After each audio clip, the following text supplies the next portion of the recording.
Hi friends, welcome to my channel. మీకు మంచి అందమైన కథ చెప్తానమాట. ఆ కథ ఏమిటంటే, ఒక గ్రామంలో దుర్గమ్మ అని ఒక ఆవిడ ఉండేది. ఆవిడ చాలా శివభక్తురాలు. ఆమె ఎప్పుడు నిత్యం శివుని పూజిస్తూ ఉండేది. కానీ ఎంత భక్తి ఉందో ఆమెలో అంత పిసినారితనం ఉందన్నమాట. అలా ఊరి జనాలని ఇచ్చేసి చాలా ఆస్తిని సంపాదించి చాలా కూడబెట్టిద్ది అనమాట. ఆమెకి ఒక కొడుకు ఉంటాడు. అయితే కోడలు కూడా ఉంటుందన్నమాట. అయితే శివుని పూజించింది. కానీ సాంబ్రాణి పుల్ల వెలిగించింది కదా, ఒక్కదాన్ని వెలిగించి దాన్ని ధూపంలాగా తిప్పి మళ్ళీ దాన్ని తీసి ఆపేసి మళ్ళీ దాచిపెడుతూ ఉండేదన్నమాట. అయితే అలా ఉంటూ ఉండగా ఒక రోజున ఆమెకి దుర్గమ్మకి ఒంట్లో బాగోదనమాట. అయితే శివయ్య, నాకు బాగలేదు నాయన, నువ్వేమీ అనుకో, మాకు ఈరోజు పూజ చేసే ఓపిక నాకు లేదు అని చెప్పేసి వెళ్ళి పడుకుంటుందన్నమాట.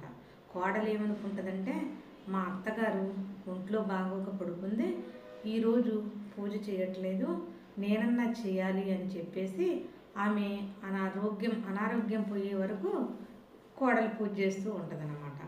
అలా చేసి ఒకరోజు ఏం చేసిద్దంటే, చక్కెర పొంగలు, నైవేద్య పులిహార, బూరెలు అన్నీ వండి స్వామివారికి మంచిగా చక్కగా పెట్టేసేసి ఆ శివకి దండం పెట్టుకొని ఉంటుంది.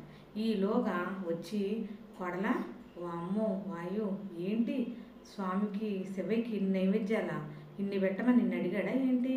ఇంత దూపమా వెలిగించేది? ఏదో చిన్న పుల్ల వెలిగించి ఆడ పెట్టాలి, కానీ అది పేరుకి మనం పెట్టడమే.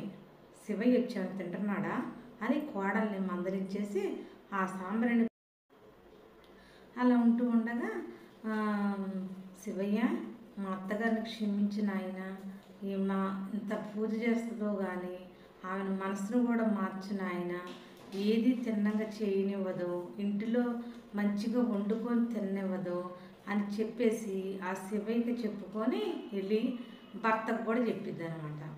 ఏంటండి మీ అమ్మ రోజు రోజుకి ఇలా తయారవుతుంది, పిసినారితనంగా దేవుడికి చేసిన నైవేద్యాలు కూడా లెక్క కడుతుందండి అని అంటే, భర్త అంటాడు కదా, మా అమ్మ అంతే, మా అమ్మ అలా చేయబట్టే మనకి ఇంత ఆస్తి సంపాదించి అలా పెట్టింది అని చెప్పేసి భర్త ఆ భార్యతో అంటాడనమాట. అయితే ఉన్నట్టుండి కోడలికి లెటర్ వచ్చింది అనమాట. తండ్రి అనారోగ్యంగా ఉన్నాడు, కూతుర్ని రమ్మని లెటర్ వస్తుంది అనమాట. అత్తగారిని అడిగింది కదా, మా నాన్నకి బాగాలేదు అత్తయ్య, నేను వెళ్ళి మా నాన్న చూసి వస్తాను అని చెప్పేసి అత్తగారిని అడిగింది. అత్తగారేమో గయ్యనెగబడింది, ఎక్కడికి వెళ్ళేది, ఇంట్లో పనులన్నీ ఎవరు చేస్తారు అని చెప్పేసి అత్తగారు కోడలను తిట్టేసరికి పాపం బాధపడుతూ శివయ్యకి చెప్పుకొని ఏడుస్తూ యథావిధిగా వంట చేసుకుంటూ ఉంటుంది. ఆ శివయ్యకి దగ్గరికి వెళ్ళి చెప్పి ఏడ్చేసరికి శివుడు మారువేషంలో భవతి భిక్షాందేహి అనుకుంటూ వాళ్ళ ఇంటి ముందుకు వస్తాడనమాట. వచ్చినప్పుడు ఈ దుర్గమ్మ అలా ఉన్నట్టు ఉండకోకుండా ఆ మంచంలో పడుకున్నది వచ్చేసి, ఏంటి నాయన భవతి భిక్షాందేహి అంటున్నావు, ఇక్కడ ఏమీ లేవు తినేవి, వండుకున్న ఏమీ లేవు అని చెప్పేసి అతన్ని అంటది. కానీ అక్కడ వచ్చింది శివుడు, కానీ ఈమెకి తెలియదు అనమాట.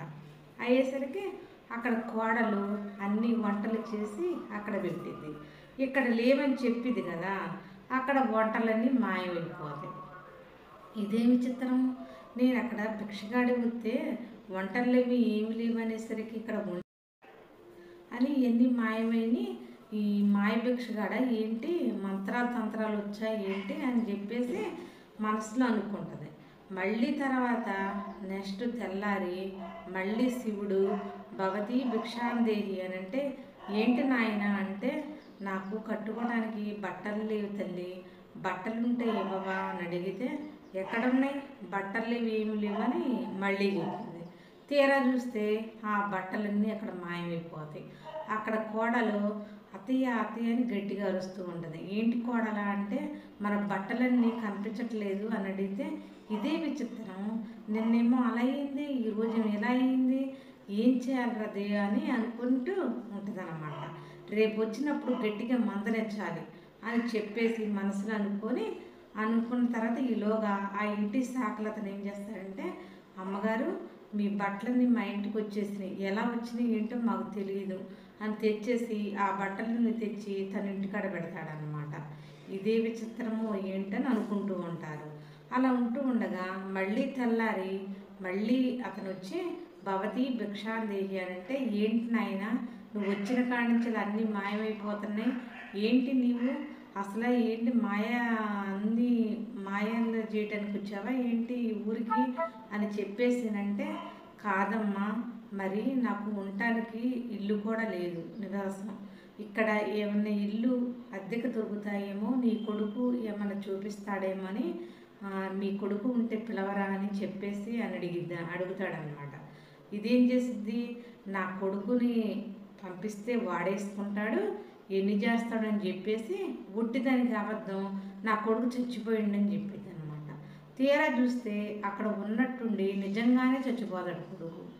అయితే వామ్మో వాయు ఇదేంటి, కోడలు ఏడుస్తూ ఉంటుంది, అత్తయ్య నా భర్త చూడు ఎలా అయ్యాడో, నీ కొడుకు ఎలా అయ్యాడని చెప్పేసి ఏడుస్తూ ఉంటే, ఇదేంటి ఇలా జరుగుతుంది, మొన్నేమో వండిన వంటలన్నీ మాయమైనవి,